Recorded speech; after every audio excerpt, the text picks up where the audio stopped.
প্রকল্পে টাকা বরাদ্দ নিয়ে নানান অভিযোগ তাদের সরেজমিনে গিয়ে এসব অভিযোগের সত্যতাও মিলেছে। অবশ্য এত কিছুর পরেও অভিযোগ স্বীকার করেননি কর্মকর্তারা। রংপুর থেকে শাহ বাইজিদ আহমেদের রিপোর্ট, ছবি তুলেছেন শাকিল মাহমুদ।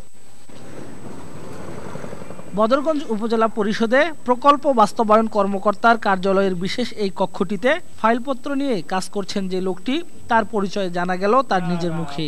কে বসাইছে এখানে আপনাকে? কেউ বসায় নাই। আপনি তো একটু আগে বললেন যে আমি এখানে নিয়মিত কাজ করি, এই আপনি তো স্বীকার করলেন।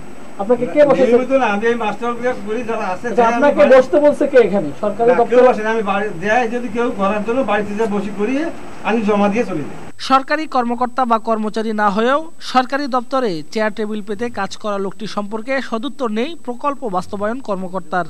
আর প্রশ্ন শুনেই তেলে বেগুনে জ্বলে ওঠেন উপজেলা নির্বাহী অফিসার। কোনো কারণে কেউ দিয়ে সেখানে বসে আসলে এটা আমি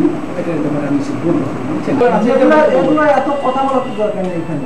এগুলো যেগুলো সিলিমেটার, আপনারা যেগুলো বক্তব্য নিয়ে আসছেন এবং এটা এত কথা বলার কিছু নেই।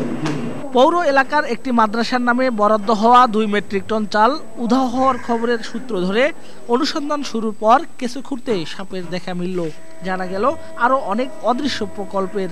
আর স্থানীয় সংসদ সদস্য বিরক্তি প্রকাশ করলেন এ ধরনের প্রকল্প নিয়ে। খুব ভালো করে যখন জানতে গেলাম, পরে জানতেছি যে আসলেই আমাদের মাদ্রাসায় চাউলটা দেওয়া হয়। প্রথম থেকে ইউপিদের কম চাল না দেওয়া উচিত। হয়তো এই কথা শুনলে অনেকে আমার রেগে যাবেন, কেঁপে যাবেন। এই অঞ্চলে দরিদ্রতার চরম ঝুঁকিতে থাকা অসহায় মানুষের জন্য বরাদ্দ হওয়া প্রকল্পের কাজ কতটুকুই বা হচ্ছে, নাকি কিছু অসৎ দুর্নীতিপরায়ণ কর্মকর্তা কর্মচারী কিংবা ক্ষমতাসীনদের পকেটে যাচ্ছে, তা ভেবে দেখতে সর্বমহল থেকে দাবি উঠেছে। শাহ বাইজিদ আহমেদ, ৭১, রংপুর।